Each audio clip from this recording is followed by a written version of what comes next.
सुमित और रोहित लद्दाख के एक छोटे से गांव में रहते थे। एक बार दोनों ने फैसला किया कि वे गांव छोड़कर शहर जाएंगे और वहीं कुछ काम धंधा खोजेंगे। अगली सुबह वे दोनों अपना अपना सामान बांधकर चल पड़े। चलते चलते रास्ते में एक नदी पड़ी। ठंड अधिक होने के कारण नदी का पानी जम चुका था। जमी हुई नदी पे चलना आसान नहीं था। पांव फिसलने पर गहरी चोट लग सकती थी।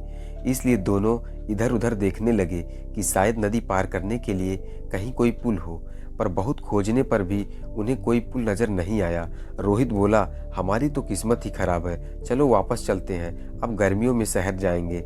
नहीं, सुमित बोला, नदी पार करने के बाद शहर थोड़ी ही दूर पर है और हम अभी शहर जाएंगे।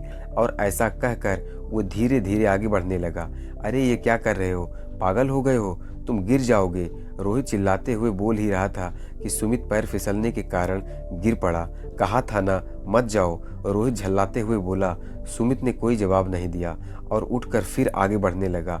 1 2 3 4 और 5वें कदम पे वो फिर गिर पड़ा। रोहित लगातार उसे मना करता रहा, मत जाओ, आगे मत बढ़ो, गिर जाओगे, चोट लग जाएगी। लेकिन सुमित आगे बढ़ता रहा।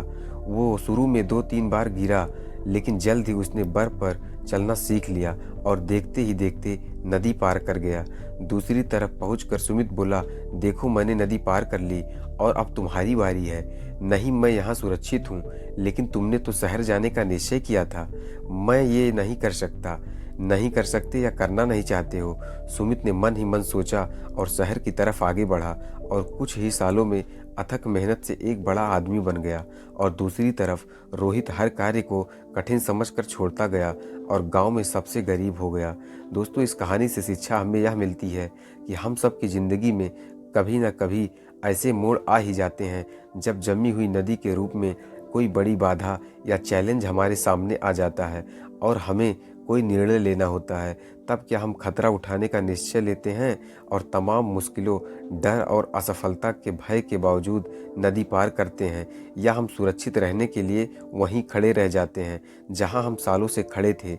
जहां तक दुनिया में सफल लोगों का सवाल है, वे रिस्क लेते हैं। अगर आप नहीं लेते हो तो हो सकता है आज आप बिल्कुल सुरक्षित हो, आपके शरीर पर एक भी घाव ना हो, लेकिन जब आप अपने भीतर झांकोगे तो आपको अपने अंदर जरूर कुछ ऐसे जख्म दिख जाएंगे जो आपके द्वारा अपने सपनों के लिए कोई प्रयास न करने के कारण आज भी हरे होंगे। मित्रों, पंछी सबसे ज़्यादा सुरक्षित एक पिंजड़े में होता है, लेकिन क्या वो इसलिए बना है या फिर वो आकाश की ऊंचाइयों को चूमने और आज़ाद घूमने के लिए दुनिया में आया है? फैसला आपका है। आप पिंजड़े का पक्षी बनना चाहते हैं या खुले आकाश का, यह आप पर निर्भर करता है। दोस्तों, ये कहानी कैसी लगी आप लोग कमेंट सेक्शन में कमेंट करके ज़रूर बताइए।